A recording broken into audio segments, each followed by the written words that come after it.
une vraie histoire qui est passée dans tout Israël. Un monsieur qui s'appelait Meir Parnas. Et ce Meir Parnas, c'était un soldat en Israël. Il a fini l'armée en Israël.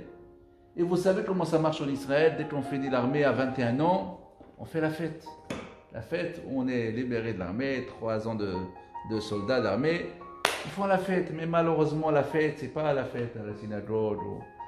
C'est la fête, ils vont là-bas, vous savez, à Tveria. Ils voyagent beaucoup. Ouais. Non, en Israël, ils ont choisi un endroit à Tibériade, Pouria, le quartier Pouria. Et là-bas, ils ont fait la fête, ils ont bu d'alcool jusqu'à 5 h du matin. Et voilà, mes chers amis, à 5 h du matin, ils étaient tous bourrés. Et ce Meir Parnas, il prend sa voiture. Et devant lui, ses copains, ils prennent aussi la voiture. Et ils voyagent. Et voilà, d'un seul coup, ils remarquent, il y a un problème. Les copains, ils voient dans Le le rétroviseur comme ça, que le monsieur Meir Parnas, il n'est plus derrière eux. Ils se sont arrêtés tout de suite parce que là-bas, vous savez, à Pouria, ça descend comme ça, il y a des trucs dangereux, et ils ont bu, alors ils ont eu peur qu'il lui arrive quelque chose. Ils ont fait marche arrière, ils ont fait demi-tour, ils voulaient voir ce qui se passe, ils voient en fait que Meir Parnas, sa voiture, elle est tombée dans le Théum, dans le Raval. Il y a des 200-300 mètres de Raval, et on la voit de très loin. Ils ont appelé tout de suite Magen David Adom, ils ont appelé des hélicoptères, des médecins. Et voilà, ils arrivent, l'histoire comme ça. Les médecins, ils arrivent devant lui, ils contrôlent, il n'y a plus rien. Il dit, c'est fini, Meir Parnas, il est considéré comme un mort. Il faut vraiment le prendre directement pour l'enterrer. Alors il a appelé son adjoint, le médecin, il a appelé il y a toujours un médecin apprenti comme ça. Il lui a dit, va me chercher le sac noir, vous savez, alors allez-nous, c'est pour mettre les morts. Va me chercher le sac noir de la voiture là-bas. Et entre-temps, il commence à écrire la lettre, certificat de décès.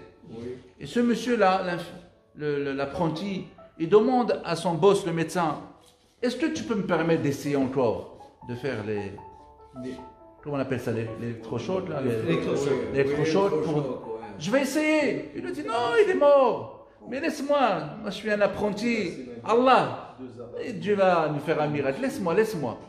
Il lui a dit, essaye. Et lui, il essaye. Et mes chers amis, après 2-3 minutes, on entend pip, pip. Il lui a dit, regarde, il est en vie, regarde. Non, je ne te crois pas. Et bah, au Hachem, il était en vie, ils ont mis tout de suite les machines. Ils l'ont amené, mais ils l'ont amené où? Ils l'ont amené dans le truc de réanimation. Il était ranimé. Et voilà, pendant 1 mois, il n'y a rien qui bouge. Et ils ont dit à son père, qui n'était pas religieux du tout, vous savez, son père, il venait tous les jours. Et quand il est venu le voir la première fois, on lui dit, votre fils, il ne va pas rester vivant. Et si en cas où il va rester vivant, il va être un tzemar toute sa vie. Tout le monde dit tzemar, il ne bougera pas. Voilà, il ne bougera pas. Alors, vous savez, lui, il n'avait pas de télé, il n'était pas religieux, il peut que pleurer. Il n'avait pas Hachem, il ne connaît pas. Vous savez, les gens qui ne connaissent pas, que Hachem leur rend Betchouva, Amen. Alors, qu'est-ce qui s'est arrivé? Un jour, le médecin, il se balade dans l'hôpital, il regarde toutes ces personnes-là que c'est considéré tous comme des morts parce qu'il n'y a pas d'espoir, juste les réanimer avec les machines. Et d'un seul coup, quelqu'un derrière le dos, il le tape sur le dos. Un jeune comme ça avec un jean, une chemise. Il lui dit, dis-moi, c'est quand je veux sortir là? Il lui dit, qui tu es? Il lui dit, moi, je suis Meir Parnas. Quel numéro? Ben, je suis là. Mais quel étage? Dans votre étage. Rien qu'il lui a dit son nom, son numéro de chambre, il s'est évanoui le médecin. Il dit, c'est pas normal, c'est des gens comme des morts. Après, c'était la panique dans l'hôpital.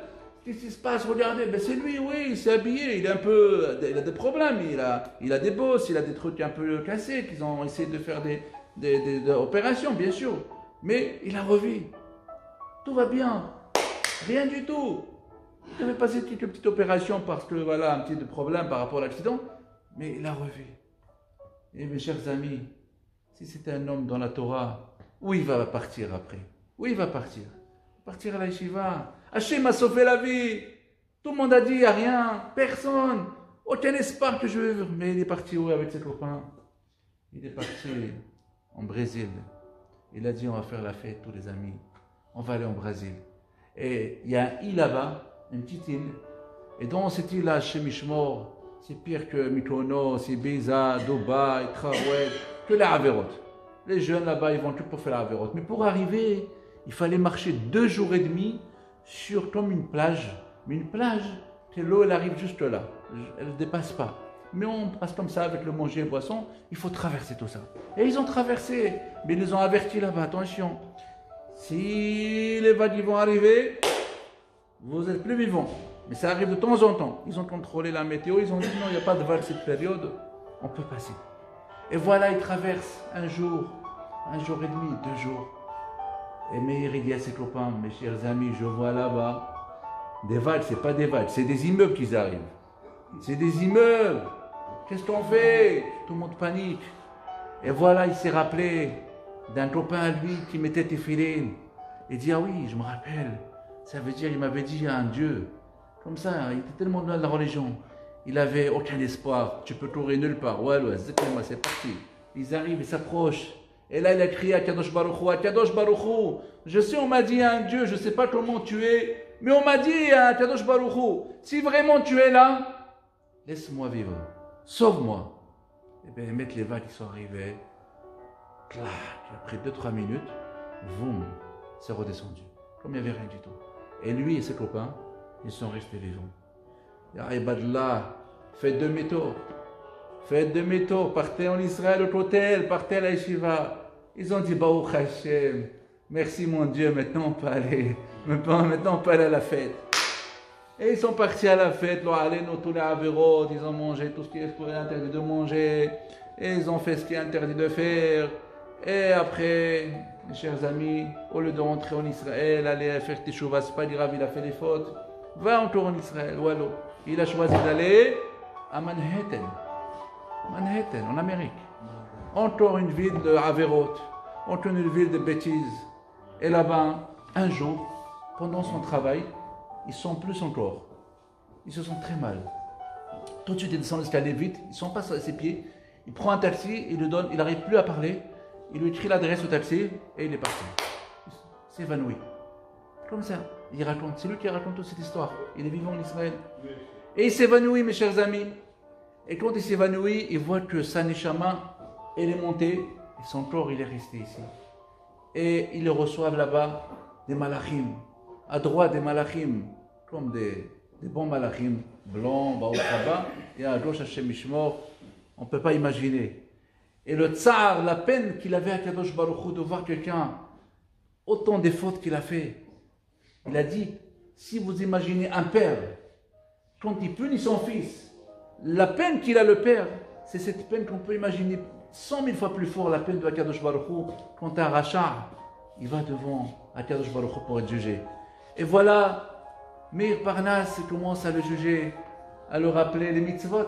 C'est quoi les mitzvot? Ah, une fois il a aidé une petite personne, une petite vieille.